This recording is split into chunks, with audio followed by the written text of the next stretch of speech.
ખનીજ ચોરીના સૌથી મોટા રેકેટનો બનાસકાંઠામાં પર્દાફાશ થયો। કાંકરેજના અરણીવાડા નજીક ખનીજ વિભાગે મોટું ઓપરેશન પાર પાડ્યું।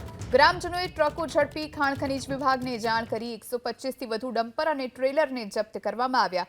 તપાસ માટે ખનીજ વિભાગે અમદાવાદથી બોલાવી વધુ એક ટીમ અત્યારે ગાંધીનગર અમદાવાદની ટીમ સર્ચ ઓપરેશન કરી રહી છે। મહેસાણા, પાટણ, બનાસકાંઠાની ટીમ પણ સર્ચ ઓપરેશન કરી રહી છે। ખનીજ વિભાગની સાથે પોલીસની 2 ટીમ તૈનાત। બનાસકાંઠાના કાંકરેજ તાલુકાના અરણીવાડા ગામની અંદર જે રીતે ખનીજ ચોરીને લઈને મામલો સામે આવ્યો છે, ત્યારબાદ ગામ લોકો હાલ રજૂઆત કરવા માટે આપણે પહોંચ્યા છે ને જે રીતે આ વિસ્તારની અંદર ખનીજ ચોરી થતી હોય તેવો આરોપ પણ છે, જેને લઈને ખનીજ વિભાગની 8 થી વધારે ટીમો અહીંયા પહોંચી છે અને આ તમામ વિસ્તારની અંદર સર્ચ ઓપરેશન કરવામાં આવી રહ્યું છે। જે રીતે પરિસ્થિતિ ઊભી થઈ છે, ગામના આગેવાનો પણ મારી સાથે છે। કાકા, શું નામ તમારું? અગરસિંહ। કાકા, શું પરિસ્થિતિ અહીંયા હતી, કઈ રીતે ખનીજની જે ચોરી છે તે થતી હતી?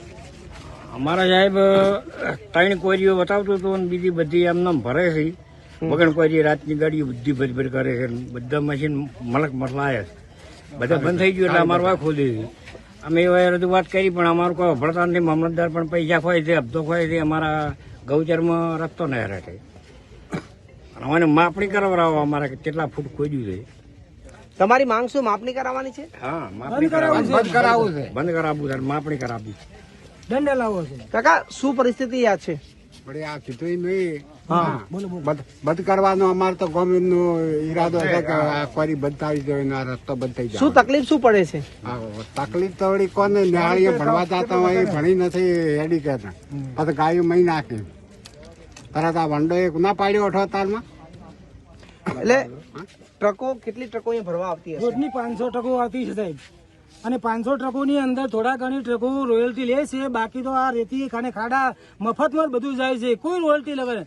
અમે કોઈની પણ કોઈ પણ અધિકારી કે કહેવા જઈએ છીએ તો કે ના ના આવું કઈ ચાલતું નથી, બધા લોકો રોયલ્ટી લે જ છે। અને અમે જયારે પકડી હાલે ને તારે મામલતદારે આવે, પોલીસે આવે, બધા આવે અને તારે આની જે કાર્યવાહી કરવી હોય એ કરે છે, બાકી કોઈ કરતું નથી। તો હું અહીંયા દ્રશ્યોમાં બતાવીશ કે કઈ એક પછી એક અહીંયા અધિકારીઓની ટીમ પણ પહોંચી રહી છે। આ દ્રશ્ય છે જે રીતે એક પછી એક અધિકારીની ટીમ અહીંયા પહોંચી છે। આ દ્રશ્ય છે, હજુ એક વધુ ટીમ અહીંયા આવી છે। આ રીતે જે રીતે ખનીજ વિભાગના અધિકારીઓની ટીમ અહીંયા પાછળ પણ આપ ગાડીઓની લાઈન જોઈ શકો, કઈ રીતે એક પછી એક ખનીજ વિભાગના અધિકારીઓની ટીમ અહીંયા પહોંચી છે।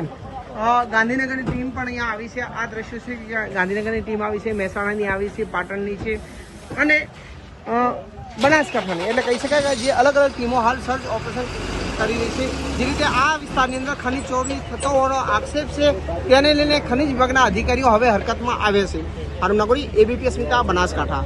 બનાસકાંઠાના કાંકરેજ તાલુકાના અરણીવાડા ગામે કઈ રીતે ખનીજ વિભાગની કાર્યવાહી કરવામાં આવી છે, અહીંયા મોટી સંખ્યાની અંદર ખનીજ વિભાગની ટીમો હાલમાં તપાસ કરી રહી છે। જે રીતે ખનીજ વિભાગના અધિકારીઓ અહીંયા છે અને હાલમાં ટ્રક ચાલકો છે, ત્યારે ખનીજ વિભાગના અધિકારી સાથે આપણે વાત કરીશું કેટલી ટીમો કામે लगी। साहब, कितनी टीमें यहाँ काम कर रही है और अभी तक क्या काम हुआ?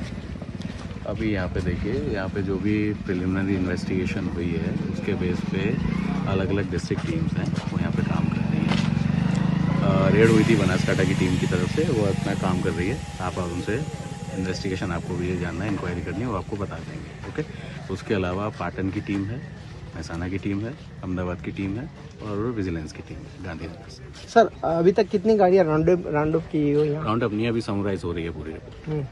तो अभी बहुत सारी गाड़ियाँ पड़ी हुई है, तो किस तरह खनिज चोरी का मामला सामने हो सकता है? नहीं, अभी तक ये कुछ सामने आया नहीं है। ये सामने आएगा तो उसके बाद में आपको डिस्ट्रिक्ट जो भी ऑफिस है पालनपुर, वहाँ से आप अपना इंक्वायरी कर सकते हैं। तो अभी पूरी सर्च ऑपरेशन हो रहा है? अभी हो रहा है और अभी ये कंटिन्यूस है। कितने घंटे चलेगा ये? How can I say that? Okay, તો કેટલા કલાક ચાલશે તેવું કેવું પણ મુશ્કેલ બને છે, કારણ કે જે રીતે હાલમાં તેઓ અહીંયા કામ કરી રહ્યા છે। ખનીજ વિભાગના અધિકારીઓ આપ જોઈ શકો છો કે અહીંયા વિવિધ ખનીજ વિભાગના અધિકારીઓ હાલમાં તમામ જે ગાડીઓ છે તેને હાલ રાઉન્ડ અપ કરીને તે કાર્યવાહી કરવામાં આવી રહી છે। બનાસકાંઠા, મહેસાણા, પાટણ, ગાંધીનગર અને અમદાવાદની ટીમો પણ અહીંયા પહોંચી છે। હજુ આ કેટલા કલાક કાર્યવાહી ચાલશે તે જોવાનું રહ્યું, પરંતુ જે રીતે મોટા પ્રમાણની અંદર હાલમાં અહીંયા ગાડીઓ રાઉન્ડ અપ કરવામાં આવી છે, વિવિધ ટીમો બનાવવામાં આવી છે અને હાલ આ તમામ મુદ્દે કાર્યવાહી કરવામાં આવી રહી છે।